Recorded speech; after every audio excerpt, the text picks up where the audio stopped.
오늘 말씀의 배경이 언제인지 또 어떠한지 우리는 잘 알고 있죠.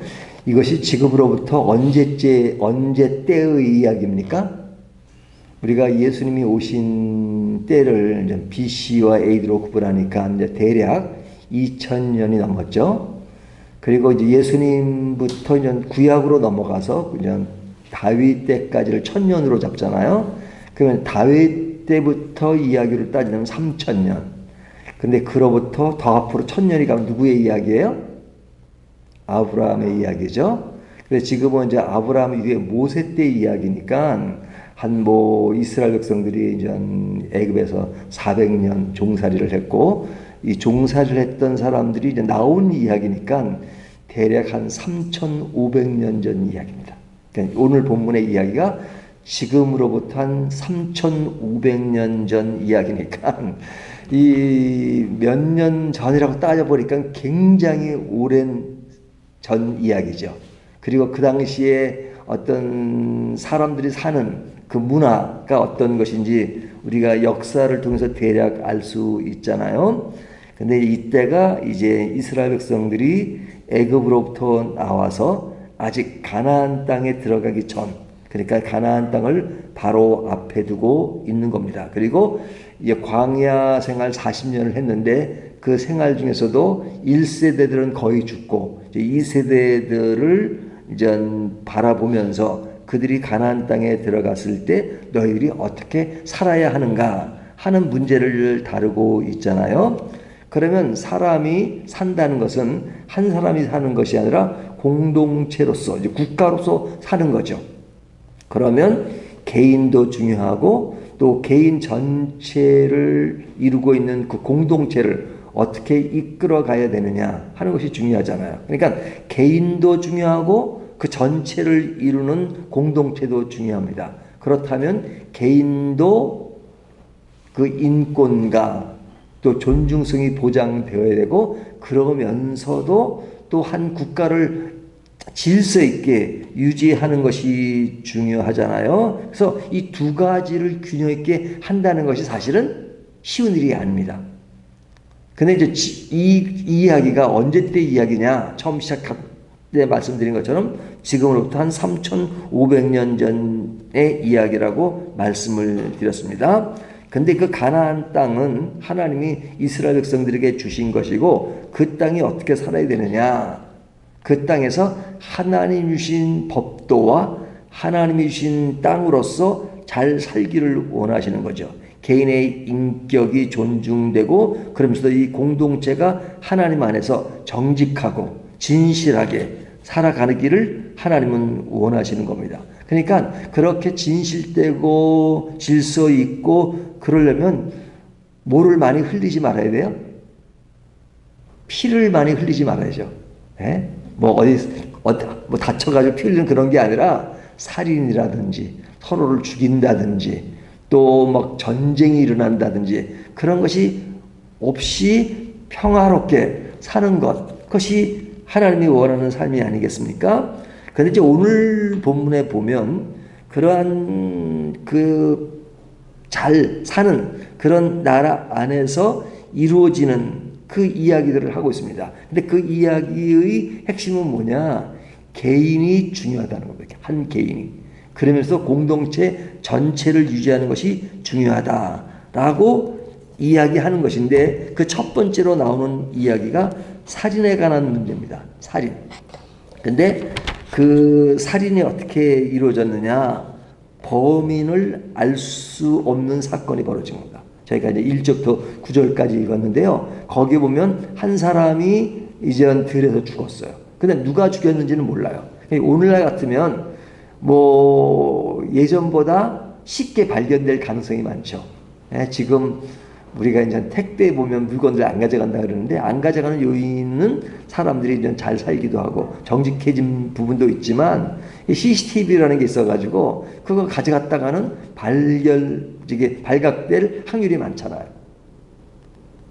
그러면 몇 푼 되지 않는 물건 같은 거 가져갔다가 그냥 갑옷을 산다거나 그런다면 그거 얼마나 힘들겠어요. 그러니까 지금은 그런 것을 무관하지만 그 당시는 그런 것이 발전되지 않았던 시대고 3,500년 전이니까 치안이나 이런 것들이 지금처럼 발전하지 않았을 때였죠. 근데 이제 한 사람이 죽었습니다. 죽었으면 그 죽음의 문제, 살인사건에 대한 문제를 어떻게 처리해야 되느냐 하는 문제를 이제 1절부터 9절까지 다루고 있고요.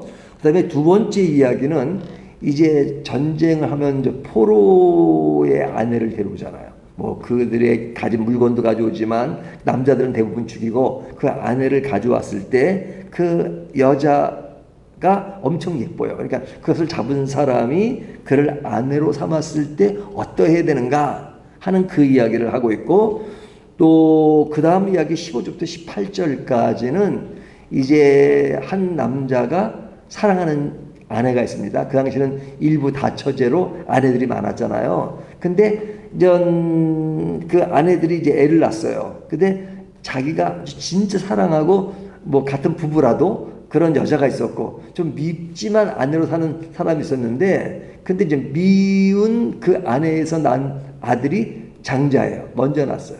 그러면 그 아내가 밉기 때문에 그 장자를 그 아들로 하지 않고 자기가 진짜 사랑하는 그 여자로부터 낳은 아들을 장자로 삼을 것이냐, 뭐 이런 뭐 이야기를 지금 하고 있습니다. 그리고 18절부터 21절까지 보면 아들 중에 아주 패역한 아들, 부모에게 대항하고 그냥 안 좋은 모습을 보이는 그 아들을 어떻게 처리할 것인가, 어떻게 다뤄야 될 것인가 하는 문제를 이야기하고, 제일 마지막에 22절까지 3절에는 이제 사형을 집행할 때 그 죽은 그 사람에 대해서 어떻게 대우를 해야 되는가 하는 아주 그 문제를 지금 여러 가지로 이야기하고 있습니다. 그러니까 사건이 여러 개가 나오죠.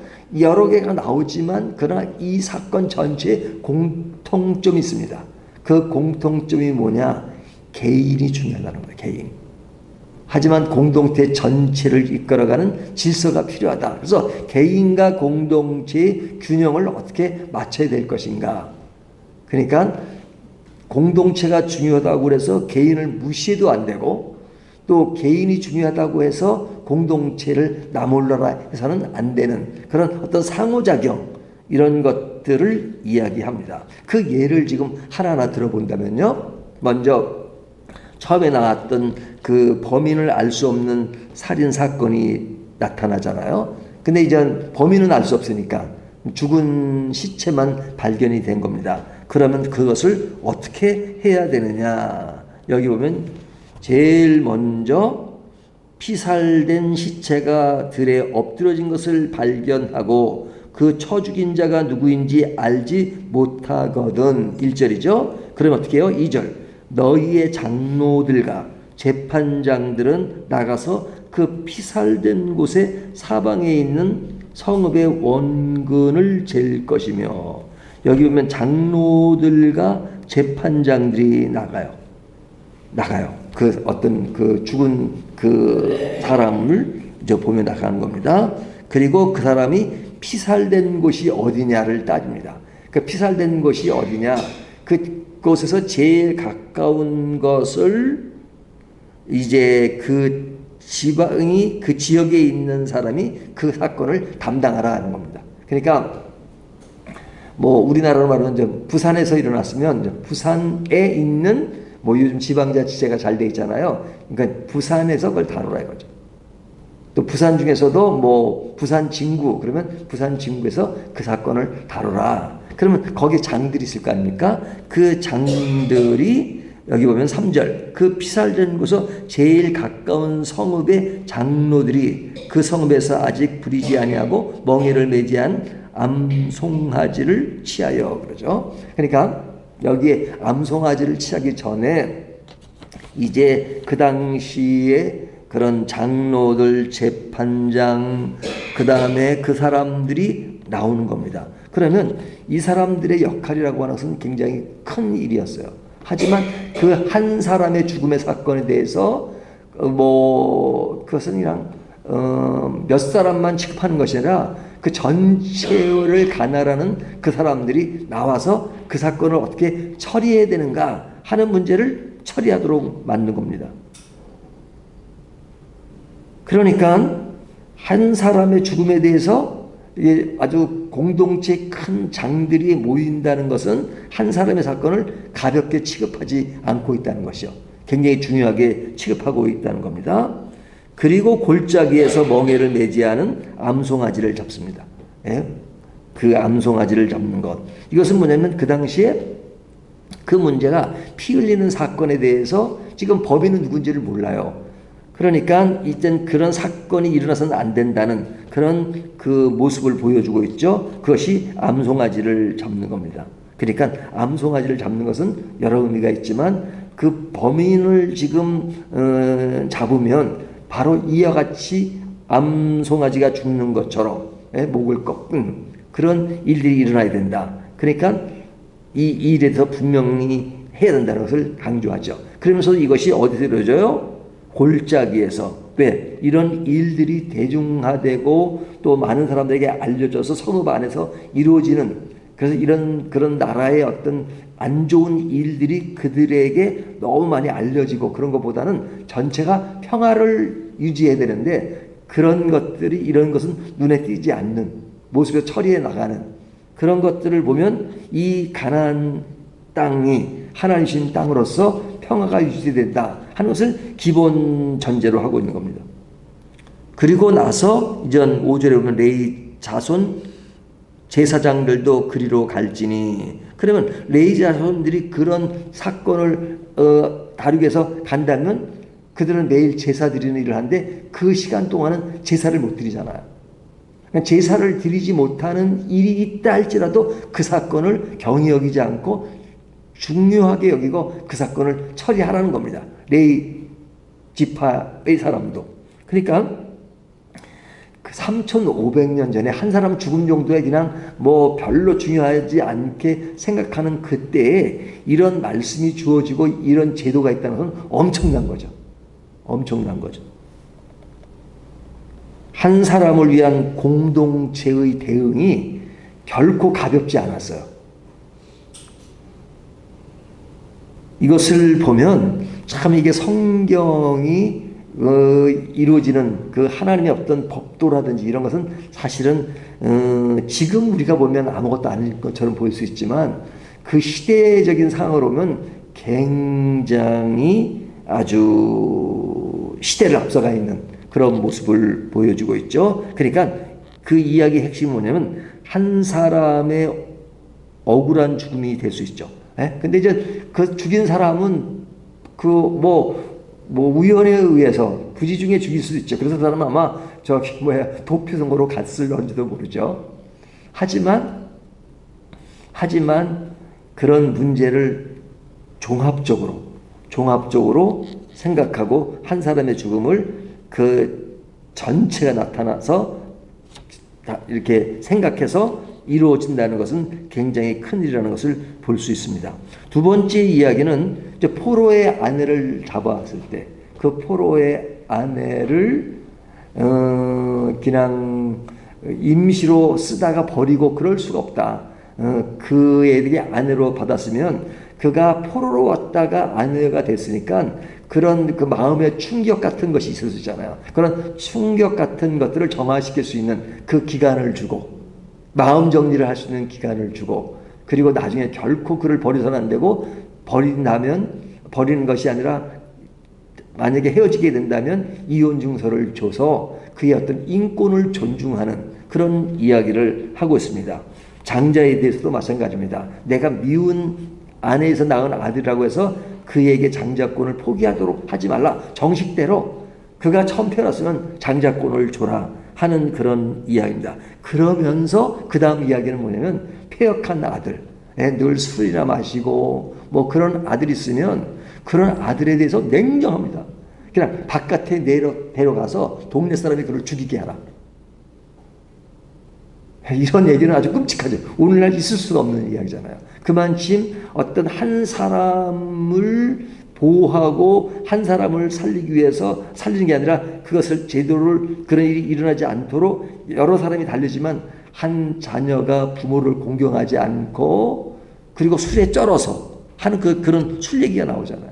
그렇게 하는 것에 대해서 그를 아주 단죄해버리는 그런 것들을 보면 굉장히 그 어떤 그런 개인이 존중되면서도 그런 어떤 부모를 공경하지 않는 그런 모습에 대해서 강경하게 말하는 것.